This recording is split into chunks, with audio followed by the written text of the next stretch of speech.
Rick Ross is finished, and by the end of this video, that statement is going to hit harder than any Maybach music intro ever did. Because what just happened to his brand new album, Set in Stone, is not a bad first week. It is a full public execution, and Rosie himself already knew it was coming before he even pressed the button. The numbers are so low, so brutal, so historically embarrassing that 50 Cent has been laughing on Instagram for 72 hours straight, and the entire industry is doing math on their phones like they cannot believe what they are seeing. And before we go any further into this whole mess, be sure to leave a like on the video, tap that subscribe button, and really smash that like, because this is one of those videos where the story is only going to get crazier the deeper we go. So stick with me until the very end, because I am going to break down every single number, every single lie, every single moment he tried to spin this thing, and every single receipt 50 Cent pulled out to bury him. Rick Ross has been rapping for 20 years. He has sold real records. He has run a whole label. He has built a lifestyle brand off caviar bumps and Maybachs. And now, in the year 2026, he just put out the number 12 album of his career and it sold. And I really want you to sit down before I say this out loud. It sold about 2,000 copies first week. Not 20,000. Not 200,000. 2,000. That is not a typo. That is not a hater number. That is the real projection based on the streams, and the streams do not lie. Let me set the scene for you, because this is where it gets ugly. Rosie dropped Set in Stone last weekend, 19 records deep, and the feature list looked like a Maybach dream team on paper. T.I. showed up. French Montana pulled up. Max B was on there. YFN Lucci got a slot. Big X the Plug came through swinging. Young Miami popped up. On any other year, on any other timeline, that feature list is a guaranteed top 10 Billboard debut. But this is 2026, and 2026 is not playing nice with the old guard. When the first 24 hours were over and the counters stopped spinning, the album had pulled in 1.83 million streams on Spotify.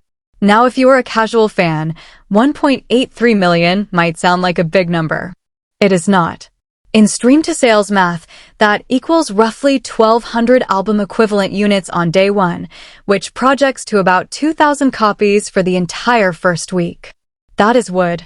That is triple copper. That is a number so small that a hip-hop icon's 12th studio album is being outsold by unknown SoundCloud rappers with 2 songs on their profile. And listen, I love Rick Ross. I have been a fan for years. But there is no sugarcoating this one. This is a career-defining faceplant, and the entire hip-hop internet knows it. Now here is where the story gets slippery, because Rosie saw this coming. He absolutely, 100%, saw this coming. And instead of letting the wave crash on him, he tried to get in front of it about a week before the album dropped. Rick Ross went on Instagram Live, sat down like a man who has already read the ending of the book, and basically told the world, listen, y'all can crack all the jokes y'all want, but I already got the money. He straight up said, my album is number 12. I'm already paid before the album comes out. I did the deal my way. I put the number up there, and this is how you do business with the boss. Rosie even took a shot at all the podcast rappers doing what he called little deals, said he does not know what those artists are agreeing to, but he has been selling records for 20 years, and he knows exactly what his brand is worth. Now in theory, that is a boss move. That is Rick Ross getting his bag first and worrying about the charts later. But in practice, when a legend of his stature has to publicly explain that he is getting paid before the album drops, what he is really telling you is that he already knew the album was going to flop. His label already knew the album was going to flop. And the whole rollout was quietly designed to protect his pockets, not to break streaming records. He was not preparing for a victory lap. He was preparing a legal defense against his own numbers. And still, and this is the part nobody wants to say out loud, Rosie went out and tried to promote the album anyway. His label ran a late push. The team dropped that promo picture to every blog on the timeline the second Set in Stone hit number 1 on the iTunes chart. Rick Ross even walked into the Joe Budden podcast, sat down like the boss he is, and gave one of the more grown, articulate interviews of his entire career. He talked about coming into the game 20 years ago, hustling from the mud to the marble, and he said the whole point of the album was to give fans a new perspective, the view from the penthouse looking back down at the streets. He talked about how his first album was already speaking real estate, already saying, buy back the block, already talking about the White House, and how everything he rapped about back then came into fruition right in front of the fans' eyes. Rosalie even flexed the mindset, said he has got a $500 million mindset now, said he is not the same guy trying to get his first 10 anymore, said once you get 10 you can get 100, and once you get 100 you can get a B. That is Rick Ross, the businessman talking, and honestly, on the interview circuit, he sounded sharp. He sounded focused. He sounded like a man who has already won. But none of it moved the needle. None of it. The album still flopped. The streams still did not come. The fans did not rush to press play. And that is when the vultures started circling. Because when your enemy in hip-hop flops, the culture has one rule and one rule only. You are getting clowned in public, and there are no exceptions. Enter 50 Cent. Of course. Who else was it going to be? 50 Cent has been waiting on a moment like this for over a decade, and Rosalie basically hand-delivered it to him gift-wrapped in cellophane. 50 Cent hopped on Instagram, screenshot the numbers, and posted the receipt with one sentence that broke the internet. He wrote, and I quote, "I just saw your record sales. LOL. 2000. What the expletive?" That was it. 6 words. 1 LOL. And it was over. 50 Cent did not need a diss track. 50 Cent did not need a whole documentary. He did what he does best, pulled the trigger with a caption, and the whole timeline erupted. Every meme page, every hip-hop blog, every gossip account picked up that post within an hour. Suddenly Rick Ross was not the topic because of the music. He was the topic because of the punchline. And that is the part that stings the most, because Rosie has spent the last 20 years building an image of untouchable luxury. The boss, the biggest, the mogul with the fleet of Maybachs and the Wingstop franchises and the mansion in Georgia. And 50 Cent just reminded the entire culture that untouchable images can be melted down to 2,000 copies in a single tweet. Now, before I go any further into this thing, let me stop and say something the numbers guys are going to hate. If you actually go listen to Set in Stone, like actually put it on, headphones in, on a run, in the gym, in the car, the album is really good. And no, that is not promo. Nobody is paying me. I do not have a Wingstop plug.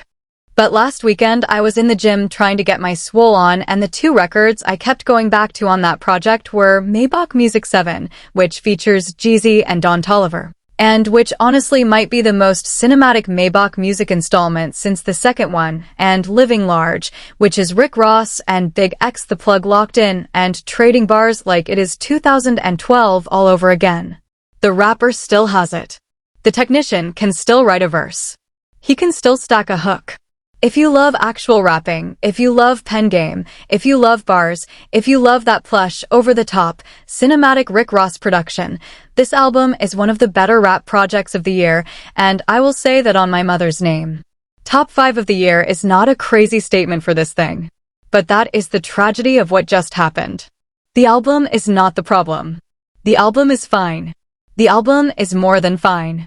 The problem is the game itself has moved on, and the man showed up to a fight in a suit that used to fit him. And that is exactly why what happened next is so telling. DJ Khaled, Rosie's brother, his business partner, his biggest cheerleader for 2 decades, came out this same week and quietly pulled his own album from the release calendar. Khaled said he had been planning to drop this week, said the project keeps getting bigger, said he needs a bigger date. Khaled talked about being inspired by the Jay-Z shows at Yankee Stadium, said he went all 3 nights, said every time he makes new music he sees a chance to make it even bigger. That is what Khaled said out loud.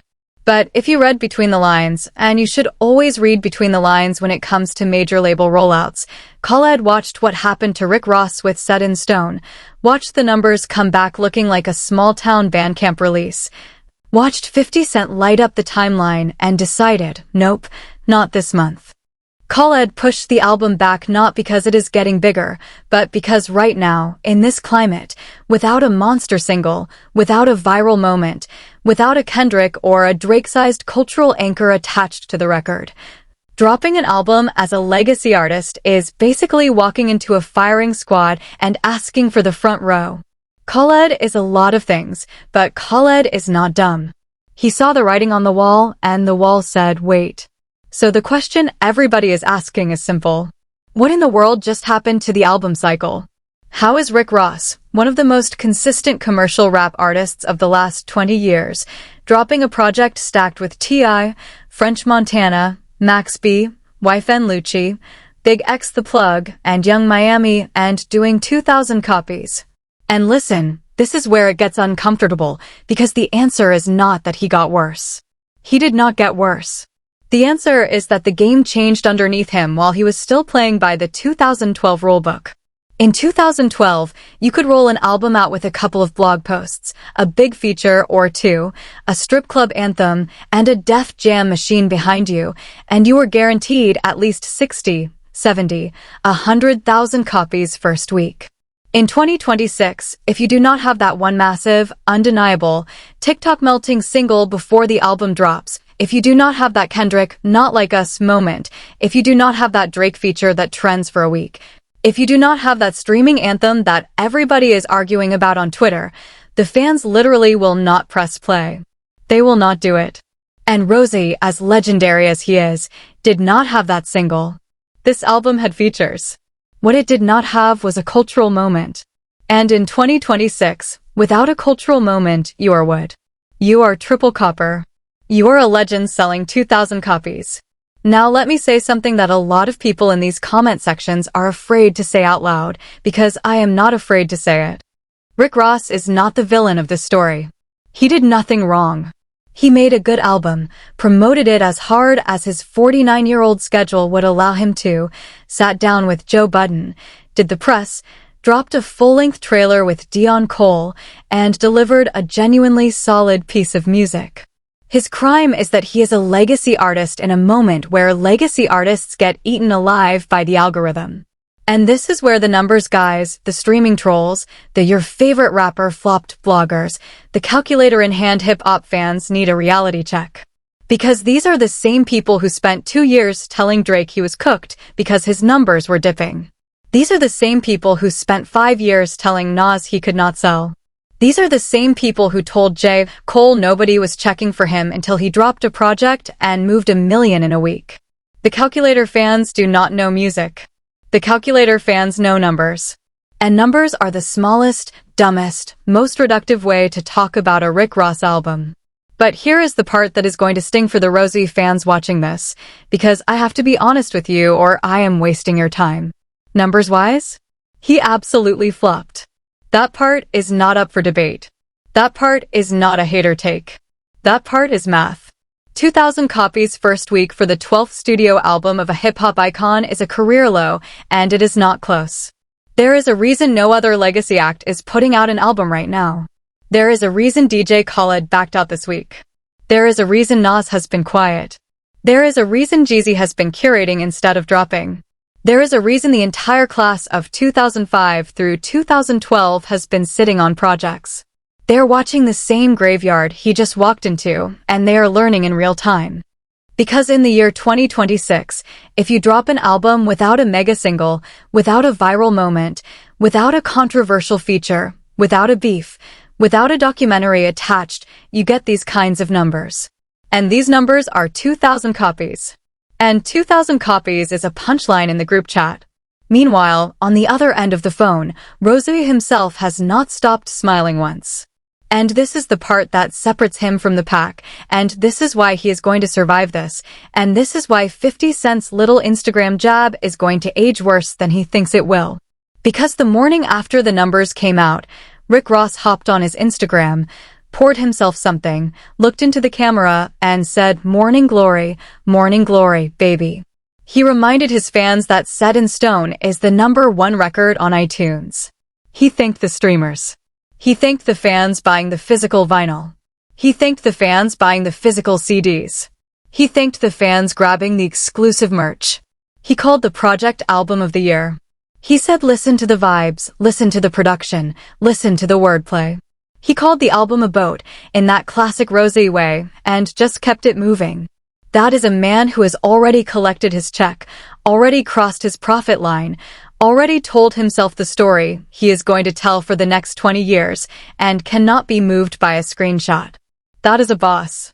Say what you want about the numbers, Rick Ross emotionally is not losing this fight, and that is exactly why he was smiling on Live while the timeline was in flames. But, and this is a big but, because we have to be honest here, being emotionally undefeated does not change the streaming graph.